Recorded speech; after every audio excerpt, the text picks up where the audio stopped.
All right, well, that's one down. You have already seen me do it, so I'm just gonna probably fast forward me doing this one. It should be pretty much the same process. I don't know if it's a different model of motherboard. I didn't really see, but we'll see what happens when we get there. So I'm gonna take this apart, solder the new mod chip in, and then we'll boot it up. Hopefully, the next thing that you see after the time lapse is it working.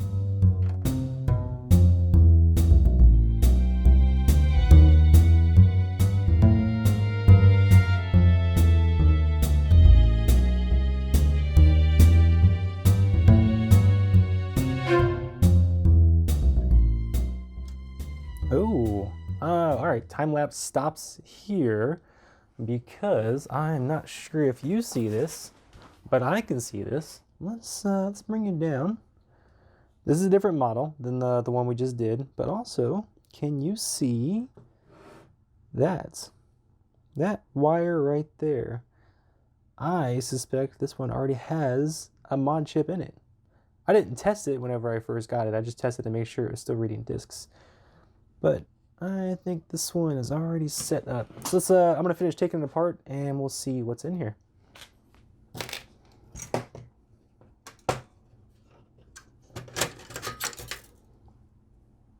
Oh, surprise, surprise.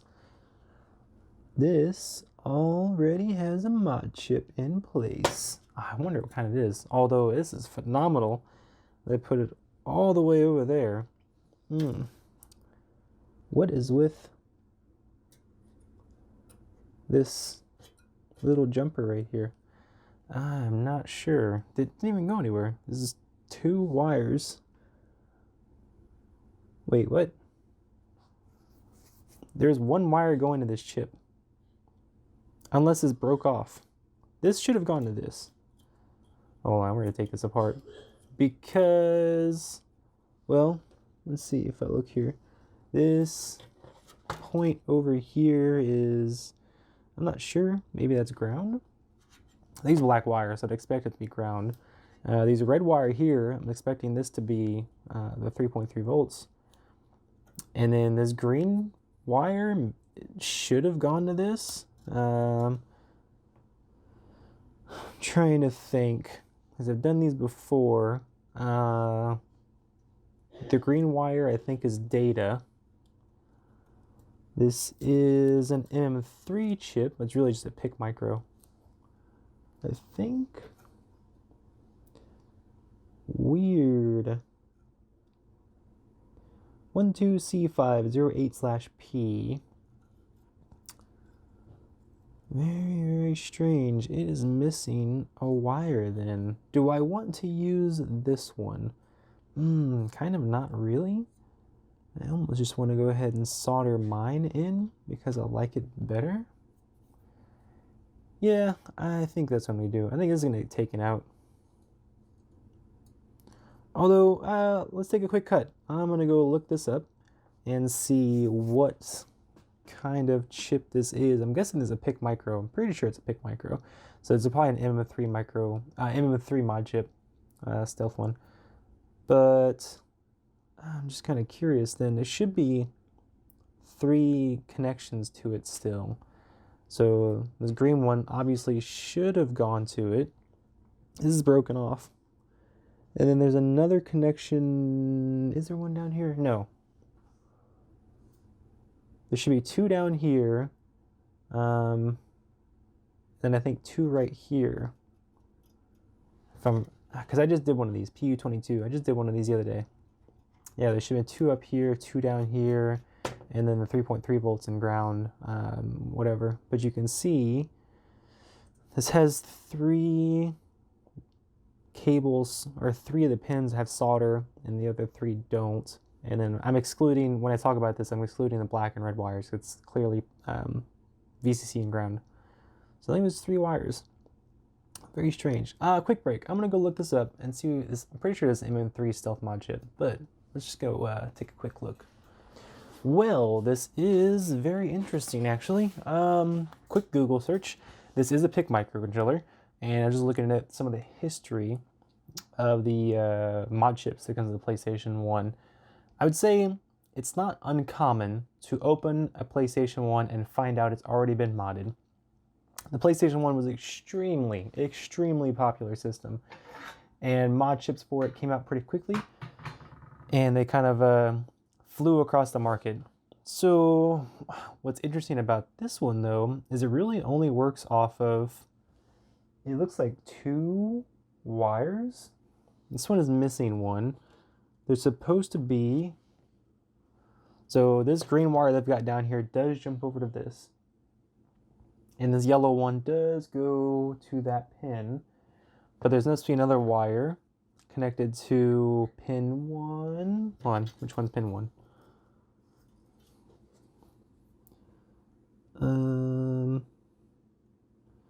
So is this pin 1? This is pin 8. So pin 7. This pin right here. So it's another wire connected from here to a point over here. Just looking at the diagram, I think it's this testing point right here. I can't quite tell. So what I'm curious to see is if this actually works. So what I'm thinking, it's very bizarre because it looks like they connected a wire. Oh, that just broke off too. They connected a wire to this entire side when it didn't need to. And then, so the yellow one is still right. This green one needs to be jumped back over to here. And the red one just broke off again. And then we need another wire going. It's some test point over here. I'm not sure.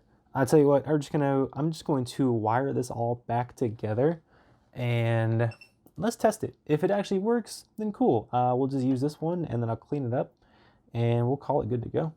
When I clean it up, I mean clean up the wires. So, time lapse.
Okay, all hooked up. Got Crash Bandicoots.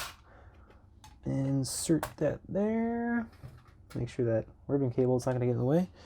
I'm going to... Oh, can I jam down the button again? Let's see.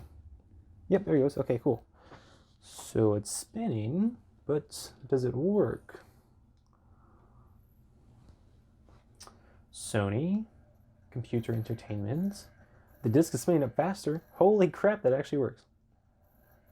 Ooh, interesting. Since it was missing that one wire, I'm just kind of wondering what the heck happened before. I don't know what that point was that I soldered that wire to, but the diagram I found online shows that I'm supposed to connect it there. They didn't have it connected before.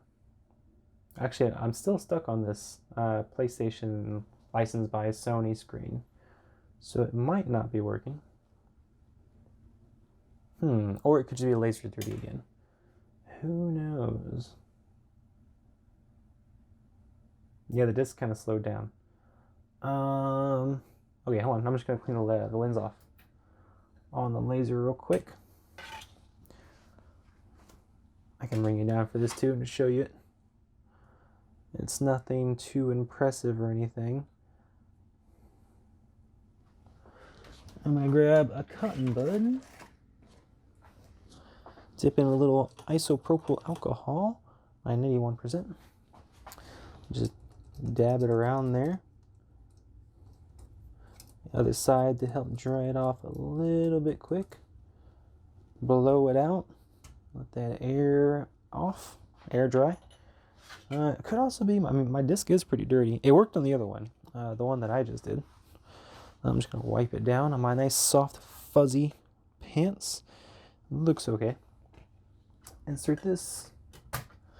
Zoom you back out as you're a little bit close. Turn it back on. Disc spins up as I did before. Let's see what happens though. This is very bizarre. If it doesn't work though, honestly, I'm not too worried. I will just solder in my Arduino mod chip, the PsNee. And this one got really interesting though. I was not expecting that. Okay, so PlayStation license by screen. Disk is spinning up pretty fast. It makes me think it's being read. And then it's going through as it should. Laser's moving.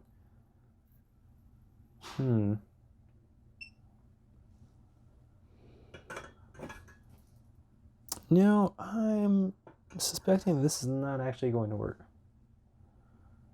Very interesting. Okay. Might just give up. And just talk for a few more seconds and see if it goes through. It's not going through. Alrighty then. Back to where I was at. I'm just gonna plug the power cable, AV cable, undo that. Move the PlayStation back. Move you down. Sorry, this probably looks really bad and might even be giving you a headache. Come down a little, even you out. Okay. Weird. I will probably save that mod chip and maybe I'll use it on something else in the future. Maybe do a little bit more research on it. But let's take everything out. Or I'm almost wondering, maybe I'm connected to the wrong point. The picture that I found isn't all that great. Let me just see if I can find another one really quick. But I'm not hopeful. This is the same one. Oh, trying to look. Maybe I am on the wrong point. Maybe it's actually slightly down from the one that I did. It looked like it was connected right up there, but maybe it's this one right here. Yeah, maybe it's that one right there. Who knows? Let's just give it a go. This is all data lines anyways, so it's not really going to hurt it. It's just going to prevent whatever the data communication over that line is actually supposed to be doing. I'm not 100% sure, because I've only ever gotten one MM3 mod chip before. I'm pretty sure the one that I did it on, the PlayStation I did it on, was a much older revision. I think it was an older revision. All I remember was I had to solder it to the bottom of my motherboard. It was for my personal PlayStation. So, slightly different. Alright, connected back together. Slide it over here. This part probably looks so bad because of how I'm going back and forth. Turn that off. Jam that down. Alright, let me move you over.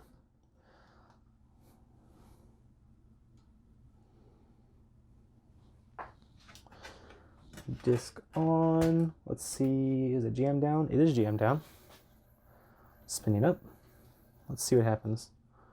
Right up here. Oh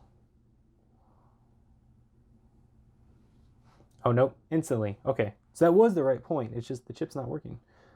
Okay, no big deal. Let's just cut over to me removing this and soldering it. Alright, I have done a little bit of fiddling around with this PlayStation, and I started to remember something, that I had one, I bought several of these all around the same time. I had one where it had a broken spindle, and so I started to think, that maybe the spindle on this is actually bad. The laser seems okay, but I think maybe the spindle was wrong. So if we look at this, this is the one that was on there. See how, zoom down a little bit. You can see how it's got little balls around the edges and springs in the center that put friction or force against those balls. This is a replacement spindle. This is something I found off of like AliExpress or something. Here is the original PlayStation 1 spindle. You can see it's a little bit different. It has this orange like rubber ring in the center. It's like it provides force against these balls, but it doesn't use a spring. It uses this different kind of spindle. This is the original one. So I just did some fiddling around with this. I kept fiddling and trying to get this at the right level. And eventually, I think I actually bent this little motor on the bottom, the shaft that holds the spindle in place. So I went digging through my drawer of rumble motors. I got it right here. My little drawer of rumble motors, and I found one that looked like it was the right size of rumble motor, and the shaft was a little bit longer. So what I ended up doing is I just cut it down, so you can see now that like the shaft didn't stick out or anything. It was extremely long. It was sticking up like 5 millimeters. But I bought it on there, I tested it out, it works just fine. So it was just the spindle in the wrong spot, and then I ended up messing up the motor. So I've got the spindle set at the correct position, and I added a little bit of super glue into the shaft there so that the spindle wouldn't pop out of place or anything. So all I'm going to do now, it's going to be me fast forwarding through this, but I'm just going to clean up this Modchip that's already in place. And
Okay, well, I think that is a pretty good spot to stop this video. I got a little Crash Bandicoot going on here. As you can see, that mod chip worked perfectly fine.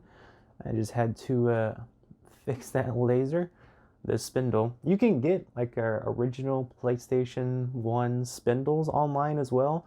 I think I just bought those because I needed like several, and you can only get like one or two of the original OEM style spindles at a time, and I definitely wanted more than one. So, yeah, this is it. This is a good spot to end the video. I'm gonna play a little Crash Bandicoot. Try and get this first level. It has been, oh, how long has this been? 15, 16 years since I played this game? Oh, ooga booga booga. Oh, I missed it. Let's go back. There we go. Yep, so I'm gonna head out now. Thank you all for tuning in and watching me go through these videos. Hopefully you enjoyed them. I know PlayStation 1 is a pretty old system now by today's standards. I think we're going on 24, 25 years. I don't remember. But still a great system. Lots of childhood memories. And I'm gonna head out now. Thank you all for tuning in. Take care. Have a great rest of your day. Bye-bye.